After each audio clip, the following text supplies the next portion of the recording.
Hello, welcome to my first vlog of the 7 Habits. Today, I want to talk about how you're responsible for your own life. And that leads into our first habit, which is be proactive. This one can be a hard pill to swallow. Even some adults struggle with knowing this, that you really are in control of your own life. Hi, I'm Kate Dean, and today we should expect some harsh realities during this entire series, because I want to do a vlog for every single habit that we have in our handy dandy 7 habit books. So there will be a total of 7 vlogs. I think the main problem that people face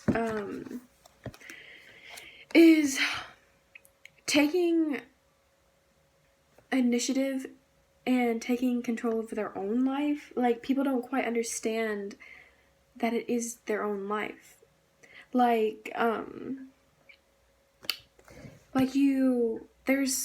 this thing that he talks about in this chapter.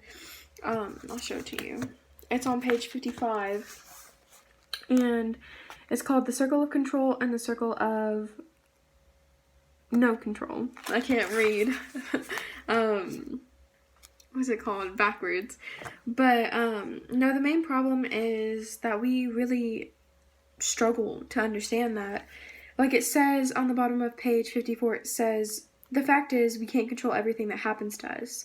We can't control where our ancestors come from, who will win the Super Bowl, how much tuition will be next fall, or how others might treat us. But there's one thing we can control, and that's how we respond to what happens to us. And that is what counts. This is why we need to stop worrying about things we can't control and start worrying about the things we can. So the solution to the problem is knowing what we can and cannot control. And like I showed before previously, the circle of no control and the circle of control. So like the solution is to know the difference between what you can and cannot control. See, like in the middle of the circle, it says what we can control is ourselves, our attitudes, our choices, our responses. And then the circle of no control is the color of our skin, the weather, past mistakes, rude comments, parents, cost of tuition, location of birth. Like, it just has a lot of things that you can and cannot control. And, like, there comes a point where there's a difference between what you can and cannot control. It's just with the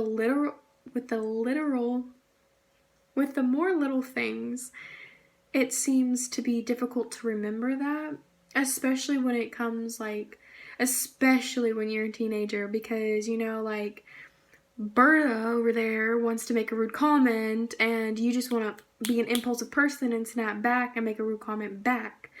Well, see, you can't control what she says about you or to you, but you can control how you respond to her, whether you want to be a bully back, whether you want to be just as bad back to her, being rude, or if you want to be the better person and take control of yourself and take control of how you react to that situation and just kind of stray from it. Now, of course, if it gets too bad, you can always go to somebody and say something about it.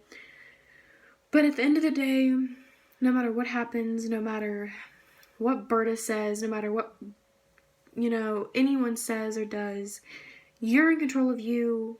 You control your life. You are the person behind the wheel driving.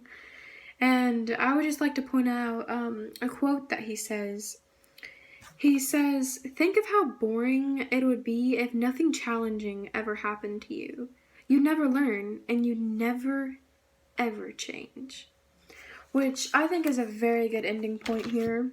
So I want to challenge you to try to take control of the smaller things and how you think and how you perceive things and how you react to things. And I just want you to think about like maybe not reflect on what you can and cannot change. And if you want to, you can comment, or you can, say something or write it down, like just reflect on what you can and cannot change. Because remember, be proactive and you are in charge of you. Thank you.